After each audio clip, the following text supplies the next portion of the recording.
দিনটা বেশ ফুরফুরে। এদিক সেদিক জুড়ে বাতাসে চেরি ব্লসমের পাপড়ি ভেসে বেড়াচ্ছে। আমি আর জিনু ভাইয়া রেডি হয়ে বিয়ের অপেক্ষায় বসে আছি।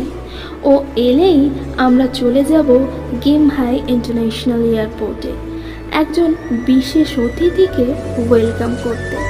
অতিথিটা আসলে কে সেটা এখনই বলবো না, তার আগে এবারের গেস্টের ব্যাপারে সংক্ষেপে বলে নিই। গত 4 দিন আগে শহরে একটা মর্মান্তিক খুন হয়েছে। বছর 60-এর একজন ভদ্রলোক। এই একটা খুন পুরো বুসান শহরে সাড়া ফেলে দিয়েছে, কারণ যিনি খুন হয়েছেন তিনি বুসানের সবচেয়ে বড় ডক্টর, যাকে ফাদার অফ বুসানও বলা যেতে পারে। যেদিন তিনি খুন হন সেদিন রাতে লাস্ট চেক আপ করে তিনি নিজের কেবিনে এসেছিলেন। তারপর থেকে তাকে কেউ দেখেনি। সকালের দিকে একজন নার্স রোগীকে নিয়ে হাঁটতে বের হয়েছিলেন। তখনই তিনি হসপিটালের গার্ডেনের মধ্যে ডক্টর হানকে দেখতে পান। তখনও তিনি ব্যাপারটা বুঝতে পারেননি। ছুটে কাছে যেতেই মৃতদেহের নিচে জমা রক্তরাশি দেখে আঁতকে ওঠেন। বুঝতে আর বাকি থাকে না যে তার গলার নলি কেটে তাকে হত্যা করা হয়েছে। নার্স মহিলাটি শক্ত মানুষ, কাটা ছেঁড়া রোগী নিয়েই তাকে কাজ করতে হয়, কিন্তু তিনি যে রোগীকে নিয়ে হাঁটতে বেরিয়েছিলেন তিনি সেখানেই জ্ঞান হারিয়ে ফেলেন। স্বাভাবিকভাবেই কেসটা বিয়ের হাতে চলে এসেছে। মৃতদেহ মর্গে পাঠানোর আগেই আমরা ঘটনাস্থলে পৌঁছে গিয়েছিলাম। পুলিশ আগে থেকেই জায়গাটা সিল করে দিয়েছিল। ঘটনাটা আগুনের মতো ছড়িয়ে পড়েছিল। ডক্টর মানুষ, এত বছর ধরে মানুষকে সেবা করে আসছেন, তার এই রকম মর্মান্তিক মৃত্যু, ব্যাপারটা দেখতে সাধারণ মানুষের ভিড়ও হয়েছে প্রচুর, কিন্তু তারা কেউই ভিতরে ঢুকতে পারছিল না। পুলিশের রেস্ট্রিকশন মেনে দাঁড়িয়েছিল সীমানার বাইরে। ডিটেকটিভের লোক হওয়াতে আমাদের কেউ বাধা দিল না। আমরা সোজা ভেতরে ঢুকে গেলাম। মৃতদেহ তখনও সরানো হয়নি। ভি পকেট থেকে ম্যাগনিফাইং গ্লাস বার করে মৃতদেহকে ভালোভাবে পরীক্ষা করলো। 2-3 বার পরীক্ষা করার পর আশেপাশের ঘাসের উপরগুলো পরীক্ষা করলো। ছোট্ট একটা কিছু পেয়ে সেটা সে পকেটে রেখে দিল। তারপর আবার চারপাশ ভালোভাবে পরীক্ষা করে নিল। এরপর আমরা গেলাম ডক্টর হানের কেবিনে। সেখানেও ভালোভাবে পরীক্ষা করা হলো। বিশেষ কিছুই পাওয়া গেল না। টেবিলের উপর অগোছালোভাবে পড়ে রয়েছে কাগজের স্তূপ। সবই রোগীদের টেস্টের রিপোর্ট। 2-4টে বড় বড় ডায়েরি। এগুলোতে মূলত রোগীদের ডিটেলস লেখা, যেমন নাম, ঠিকানা, কোন রোগীর কী রোগ, তার কী কী ট্রিটমেন্ট হয়েছে আর কি কি বাকি আছে, এইসব। ডায়েরিগুলো উল্টে পাল্টে দেখে ভি বলল, এদের মধ্যে সবাই কি এখনও এখানে ভর্তি আছেন? মেইন নার্স বলল, না স্যার, এদের মধ্যে কেউ কেউ সুস্থ হয়েছেন, কেউ কেউ মারাও গিয়েছেন। যারা সুস্থ হয়েছেন তাদের ছুটি হয়ে গেছে, কারো কারো ছুটি এখনো হয়নি। আর এই যে দেখছেন, এটাতে একদম নতুন পেশেন্টদের অ্যাড করা হয়েছে। এরা সবাই এখন এখানে উপস্থিত। আর আলমারিতে যে ডায়েরিগুলো আছে ওগুলো সব পুরনো পেশেন্ট। এই হাসপাতালে জয়েন হওয়ার পর থেকে উনি যতগুলো পেশেন্ট দেখেছেন সবই ওই আলমারির ডায়েরিতে। পেশেন্টদের প্রতি উনি অনেক যত্নশীল ছিলেন। ইন্সপেক্টর জিমিন এসে বলল, ভি, ডেড বডি পাঠিয়ে দিচ্ছি। আর কোনো পরীক্ষা আছে তোর? না, ওখানের কাজ শেষ। এবার আমি একটু নার্সদের সাথে কথা বলবো। ভি মেইন নার্সকে বলল, আচ্ছা নার্স জয়, আপনি এখানে কতদিন ধরে আছেন? তা প্রায় 15 বছর। তাহলে তো আপনি ডক্টর হানের বিষয়ে ভালো বলতে পারবেন। এত বছর একসঙ্গে কাজ করেছেন। জি, আমি ওনার ফার্স্ট সার্জিক্যাল অ্যাসিস্ট্যান্ট ছিলাম। তার মানে ওনার অবর্তমানে নিশ্চয়ই এই হসপিটালের মেইন ডক্টর আপনি? হ্যাঁ, সঙ্গে বাকি ডক্টররা আছেন নার্স আছেন। আপনার কি কারো উপরে সন্দেহ হয়? না, লাস্ট কিছুদিন ডক্টর হানের মধ্যে অস্বাভাবিক কিছু দেখেছেন কি? এটাকে অস্বাভাবিক বলবেন কি না জানি না, তবে ডাক্তারদের মাথায় চিন্তা থাকাটাই স্বাভাবিক। লাস্ট কয়েকদিন তিনি অনেক টেনশনের মধ্যে ছিলেন। সব পেশেন্টকে নিয়েই তিনি চিন্তিত। 3জন এমন আছেন যাদের নিয়ে তিনি খুব চিন্তায় ছিলেন। একজনের ব্রেনের সমস্যা, রাত হলেই কান্না শুরু করে, কেউ থামাতে গেলেই তাকে কামড়ে দেয়। খাবার খাবে না, ওষুধ খাবে না, ইঞ্জেকশন নেবে না, জোর করলেই কামড়ায়। এমনকি অকারণে অন্য পেশেন্টদের উপর হামলা করে তাদের অবস্থা খারাপ করে দিয়েছে। ওনাকে এখন আলাদা কেবিনে তালাবন্ধ করে রাখা হয়েছে। সুযোগ পেলেই কেবিন থেকে পালিয়ে এসে অন্য রোগীদের উপর অ্যাটাক করে। পরিবারের লোক বলতে এক ভাই আছে, তিনি ভর্তি করে দিয়ে গিয়েছিল। তারপর থেকে আর কোনো খোঁজ নেই। এখানে কোনো পেশেন্টকেই অবহেলা করা হয় না, সবাই ডক্টরের কাছে সন্তান সমতুল্য। ডক্টর হান সেই কারণে ওনাকে নিয়ে চিন্তায় ছিল। 2 নম্বর পেশেন্ট হলেন মিস্টার হ্যাগ্রিড। বয়স বেশি হয়নি, 28-30। দেখলে মনে হবে 60 বছরের বৃদ্ধ। কুঁজো হয়ে হাঁটে, সোজা দাঁড়াতে পারে না। দেখলেই মায়া হয়। সব সময় হাঁপানি হয়, কাশি তো লেগেই রয়েছে। কাশির সাথে মাঝে মাঝে রক্তও উঠে আসে।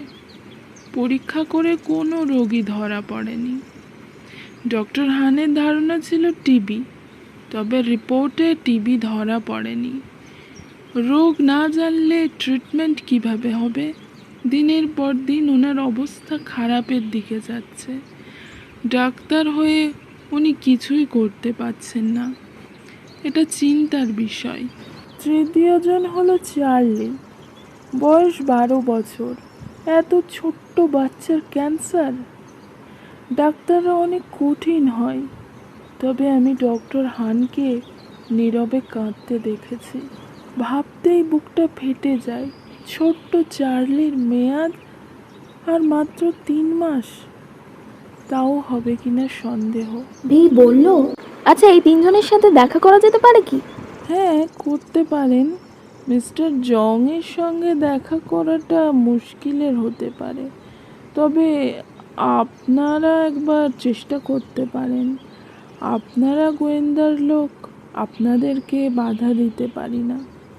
আচ্ছা তাহলে আপনি এখন যান এবং বাকি নার্সদের একে একে পাঠিয়ে দিন, এরপর পেশেন্টদের দেখতে যাব। ভি একে একে নার্সদের এবং ডক্টরদের ইন্টারভিউ নিল। এটা করতে বেশ অনেকটা সময় চলে গিয়েছিল, কারণ যারা ডিউটিতে ছিল তারা তো আর রোগী ছেড়ে ইন্টারভিউ দিতে আসতে পারে না। এত কিছু সামলে ইন্টারভিউ শেষ করতে দুপুর হয়ে গিয়েছিল। তারপর আমরা রোগীদের সাথে দেখা করতে গেলাম। প্রথমেই চার্লিকে দেখলাম। কি কিউট একটা বাচ্চা, BT-21 টাটাকে কোলে নিয়ে বসে আছে। নার্স বলল চার্লি আজ অনেক সুস্থ, সকালের খাবারটা পুরো খেয়েছে। ভি বলল, হাই চার্লি, কেমন আছো? হ্যালো, তুমি কে? আমি তোমার ফ্রেন্ড। আমাকে দেখিয়ে চার্লি বলল, আর উনি? ও ফ্রেন্ড। ডক্টর হানির মতো ফ্রেন্ড? তাহলে তোমরা আমার সঙ্গে খেলবে? এরপর গেলাম মিস্টার হ্যাগ্রিডের কাছে। তার জরাজীর্ণ অবস্থা। আমরা যাওয়ার পরই ওনার কাশিটা বেড়ে গিয়েছিল। অনেকক্ষণ কাশার ফলে হাঁপিয়ে পড়েছিলেন। ভি বলল, মিস্টার, আপনার কি অনেক কষ্ট হচ্ছে? এই কষ্ট তো সবসময়ই হয়। ডক্টর হান আর নেই, এটা ভেবে বেশি কষ্ট হচ্ছে। আপনারা গোয়েন্দার লোক, আপনাদের খুঁজে বের করতেই হবে কোন শয়তান এই কাজ করেছে। এমন দেবতুল্য মানুষকে কেন কেউ হত্যা করবে? হ্যাঁ হ্যাঁ ডিটেকটিভ বি, কেন? এর মধ্যে আমরা কিছু কিছু অন্য পেশেন্টদের সাথেও কথা বলেছি। সব শেষে গেলাম মিস্টার জং, অর্থাৎ যার ব্রেনের সমস্যা, তার কাছে। মিস্টার জং বেডের এক কোণায় চুপ করে বসেছিল। আমি ভেবেছিলাম দরজা খুলতেই বোধহয় তিনি আমাদের উপর হামলে পড়বেন, কিন্তু তিনি মোটেও তা করলেন না। বরং দেখলাম উনি আমাদের দিকে ফিরে হাসছেন। ভি বলল, হ্যালো মিস্টার জং, কেমন আছেন? মিস্টার জং মুখে হাসি রেখেই বলল, ওই শালা ডাক্তার হান, ও মরে গেছে। ভালো হয়েছে, হ্যাঁ অনেক ভালো হয়েছে, তাই না নার্স জয়?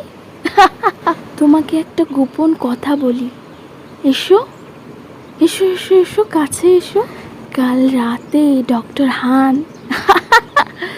ডক্টর হান, আপনার কি মনে হয় মিস্টার আমি পাগল? মোটেও না, এরা আমাকে বন্দি করে রেখেছে এখানে। আমি মোটেও পাগল নই। ডক্টর হান ছটফট ছটফট ছটফট ছটফট করছিল, রক্ত। আপনি দেখেছেন খুনিকে? আলবাত দেখেছি। কে? এবার তিনি নার্স জয়ের দিকে সন্দেহের দৃষ্টিতে তাকিয়ে মৃদু মৃদু হাসতে লাগলো। তারপর বলল, জোরে বলা যাবে না, কাছে এসো, কানে কানে বলি। ভি এবার জং এর মুখের দিকে নিজের বাঁ কানটা বাড়িয়ে দিল। অমনি মিস্টার জং খপাত করে একটা কামড় বসিয়ে দিল ভিয়ের কানে। নার্স জয় ভিয়ের কানে ওষুধ লাগিয়ে দিতে দিতে বললেন, বলেছিলাম ও যখন তখন কামড় বসিয়ে দেয়, তাই হলো। পার্পল প্যালেসে ফেরার পর থেকে ভিয়ের ভ্রু কোঁচকানো। এতগুলো ইন্টারভিউ নেওয়ার পর বোধহয় সেগুলো দিয়েই অঙ্ক কষছে, কিন্তু কিছুতেই মিলছে না। মাঝে মাঝে মুখ দিয়ে বিরক্তিসূচক শব্দ বার করছে। একটা প্রশ্ন অনেকক্ষণ থেকে মাথায় ঘুরছিল, সাহস করে বলেই ফেললাম, আচ্ছা মিস্টার জংকে তো সর্বক্ষণ বন্দি করে রাখা হয়, তবে তিনি জানলেন কি করে যে ডক্টর হান খুন হয়েছে, আর দেখলেনই বা কি করে? তোর যেমন বুদ্ধি, ডিটেকটিভ হয়েছিস কি করতে? জংয়ের রুমে যে জানালা আছে ওটা দিয়ে পরিষ্কার দেখা যায় খুনের স্থানটা। আরে এটা তো একেবারেই খেয়াল করিনি। আচ্ছা উনি কি সত্যিই পাগল? হতেও পারে উনি পাগল, আবার এও হতে পারে তিনি পাগলের ভান ধরে আছেন। জিনু ভাইয়া বলল, তোর কি মনে হয় খুনটা কে করেছে? আমার সন্দেহ তো সবার উপরেই। প্রথম সন্দেহ হলো নার্স জয়, কারণ ওনার একটা মোটিভ আছে। ডক্টর হানের অবর্তমানে হসপিটালের মেইন দায়িত্ব তার হাত। সেকেন্ড হলো মেন্টাল পেশেন্ট মিস্টার জং, হতে পারে খুনটা তিনিই করেছেন, কিন্তু উনি তো ঘরবন্দি ছিলেন। সেটাই তো কথা, আরও একবার ওনার সাথে দেখা করা প্রয়োজন। 3 নম্বরে রয়েছেন যে নার্সটি সবার প্রথম মৃতদেহ দেখেন। নিজের ওপর থেকে সন্দেহ সরাতে হয়তো উনি নিজেই সকালে পেশেন্ট নিয়ে বেরিয়ে মৃতদেহ আবিষ্কারের নাটক করেছিলেন। অনেক কিছুই হতে পারে, তবে এখনও ডক্টর হানের পরিবারের সাথে কথা হয়নি। সব ঝামেলা মিটলে কালকের দিকে ওনাদের সাথে দেখা করব। ভাইয়া বলল, সানডেতে যে হোক ফিরছে, ওকে ওয়েলকাম করতে যেতে হবে, সেই হিসেবে মিটিং ফিক্স করিস। আমি আর ভি দুজনে লাফিয়ে উঠে বললাম, সত্যি হবে, ও আসছে।